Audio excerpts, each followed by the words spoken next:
All right. Hey, bright boy, did I tell you to talk? No, Anders said. Then shut your trap.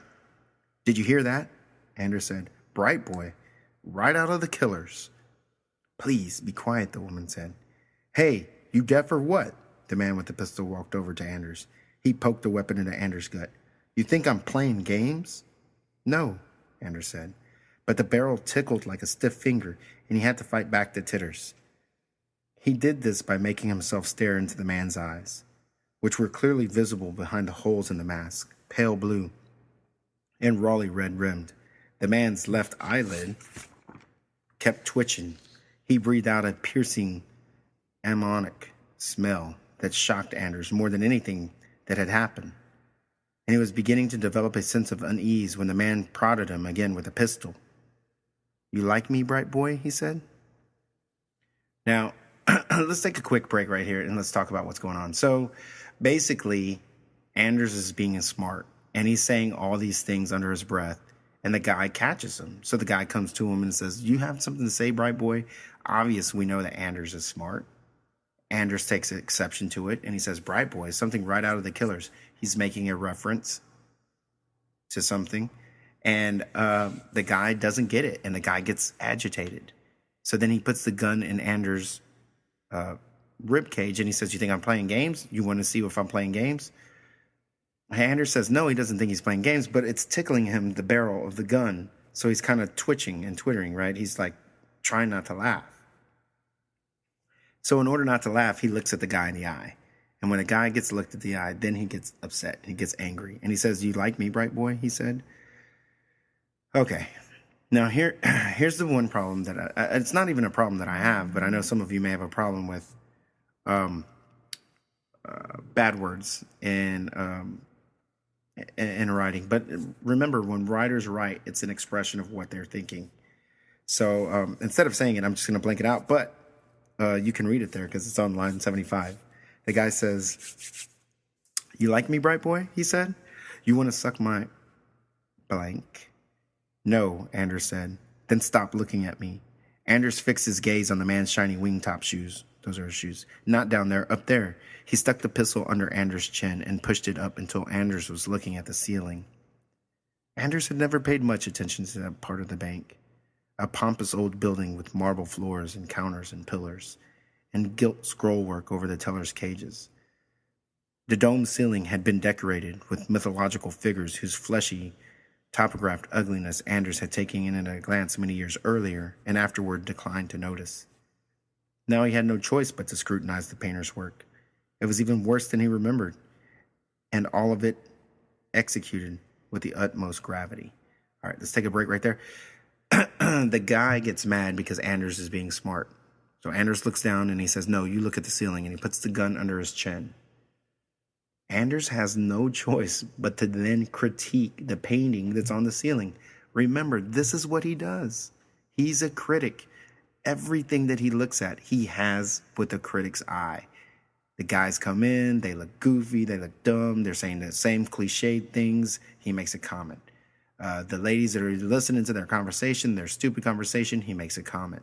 This is like the guy that we all wish we could be. We're like, you're smart and you have something to say about everything, and you don't care who knows it. You don't care what people think. But it's going to get him in trouble.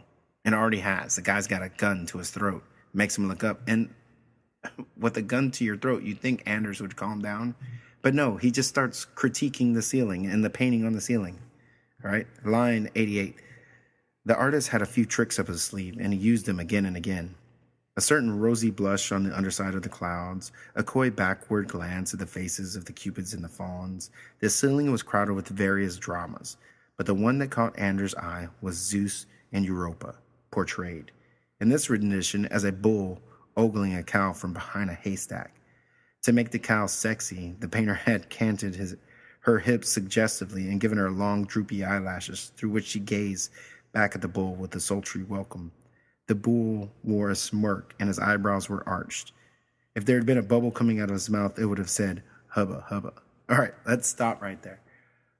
So basically, it has mythological gods and creatures on the ceiling. and one of them is where they're talking about Zeus and Europa.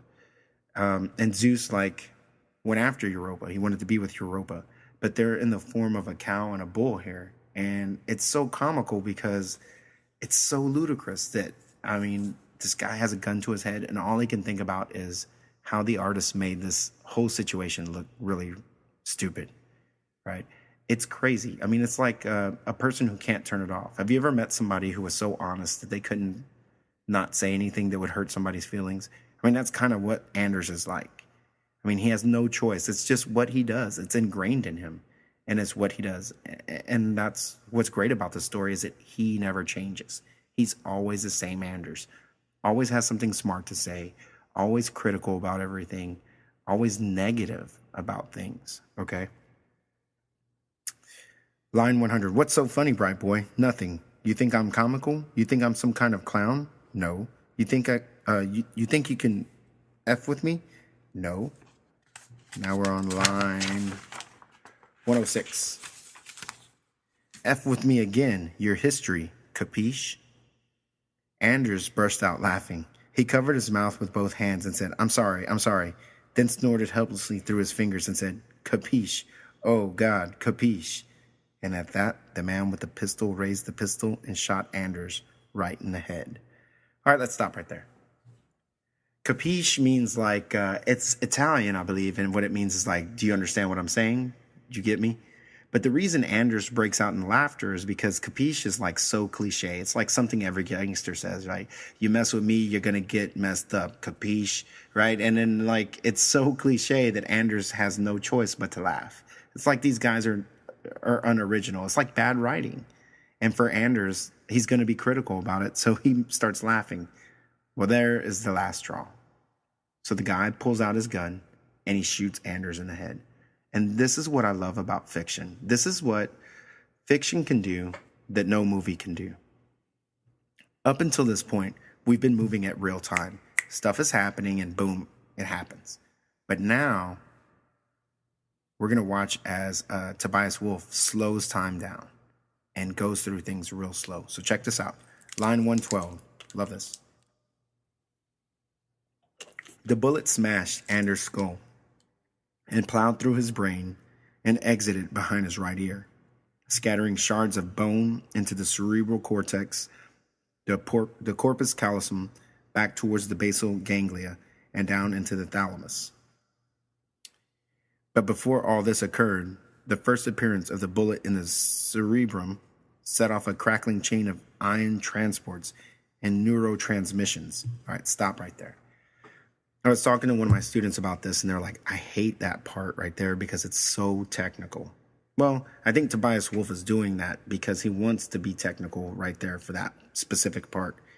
He's telling you where the bullet is going, and he's mentioning all these places in the brain, like the cerebral cortex and the corpus callosum, and then the basal ganglia and the thalamus.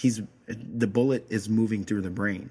But this is what's great about this. He says, but before all that happened, there are millions of neurotransmissions going on in the brain, and this is what's happening. Line 117. Because of their peculiar origin, these trace the peculiar pattern, fluskily calling to the life as summer afternoon some 40 years past and long since lost to memory. After striking the cranium, the bullet was moving at 900 feet per second, a pathetically sluggish glacial pace compared to the synaptic lightning that flashed around it. Stop. Think about what he's saying.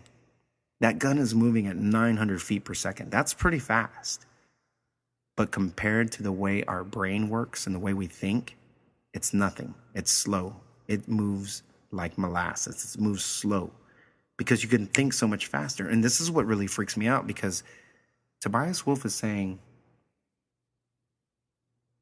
right before you die, your life flashes before your eyes. And we've heard that before, oh, I saw my life flash before my eyes. A million memories can happen in the time that it takes a bullet to enter the front of your head to going out the back of your head, is what Tobias Wolff is saying. And this is really cool because he's going to slow it down so much that we can actually see what Anders is thinking about.